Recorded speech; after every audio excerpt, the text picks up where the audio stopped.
Hey everyone, welcome to Intuitive Vibes, Narc Survival 101. It's your girl Erica here. So, we already know the deal. If you're new to the channel, please be sure to go through some of my content. And if you find it to be helpful, resourceful in any way, hit the subscribe button so you're notified every time I put up a video. And of course, join us every Tuesday, 8 p.m. Eastern Standard Time for our weekly Narc Survival live chats. And of course, to all of my returning subscribers, welcome back, guys. Now, in this video, what I wanted to talk about was the Peter Pan Syndrome and narcissism. I know a lot of you have heard of Peter Pan Syndrome, okay? And you've probably even seen the movie Peter Pan. Most people know its reference, know what it's in regards to, but some people may not. So in this video, we're going to go over the Peter Pan Syndrome and narcissism, some of the characteristics and traits, what to look for, so forth and so on. So stick around. Now, plainly put, Peter Pan Syndrome is an adult's lack of desire to be an adult. It's pretty much a man-child or a woman-child. They don't want to grow up. They want to basically stay a kid. And of course, if you dealt with a narcissist, whether it be your friends, family, or love interest, you already got a taste of what that is. They're infantile. They're petty. They're childish. Well, believe it or not, Peter Pan Syndrome and narcissism do go hand in hand. So the majority of the narcissists that you have come in contact with or have been raised around more than likely suffer Peter Pan Syndrome. Now, the reason I say Peter Pan Syndrome and narcissism is because someone who has Peter Pan Syndrome doesn't necessarily have to be a narcissist. They don't have to be suffering NPD, Narcissistic Personality Disorder.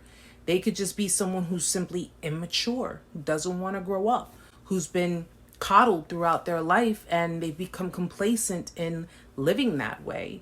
They could be someone who just doesn't like the responsibilities of being an adult and they find it much more easier to not only live like a child, but act like one. These are the kind of people that avoid intimacy. They avoid responsibility. They avoid serious connections. So just keep listening, guys, because I'm going to give you the traits and characteristics of people who suffer Peter Pan Syndrome. And bear this in mind. It's not considered a mental illness.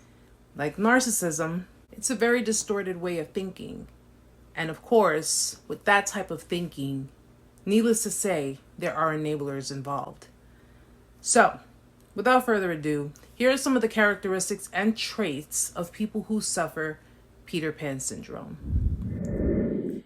In relationships, they let you plan the activities and make big decisions. They prefer to live for today and show little interest in making long-term plans. They show signs of emotional unavailability, such as not wanting to label or define relationships. They spend money unwisely and have other trouble with personal finances. They're consistently avoiding addressing relationship issues in productive ways. People with Peter Pan Syndrome may seem a little helpless. You might have a general impression they can't seem to get it together. And you may notice some things like a pattern of unreliability and flaking out, emotional outbursts when facing stressful situations, a tendency to make excuses and blame others when things go wrong. They have little to no interest in personal growth. They fear negative evaluation. They have a pattern of substance abuse, often with the goal of escaping difficult feelings or responsibilities. And they have a desire to keep their options open instead of making concrete plans. Now, narcissism plays a role if the person suffers NPD or has narcissistic traits. It can heighten things, make it much worse. People who suffer Peter Pan Syndrome are people who simply just do not want to grow up. So if you notice you're dealing with a man child or you're dealing with a woman child and they're just pretty much not only carrying these characteristics, these traits, but of course, they're going above and beyond, you may be dealing with someone who has Peter Pan Syndrome and narcissistic traits or narcissistic personality disorder. But if you're dealing with someone who's simply just an immature being and doesn't want to take on the responsibilities of life, an adult life at that, And you may just be dealing with someone who has Peter Pan syndrome.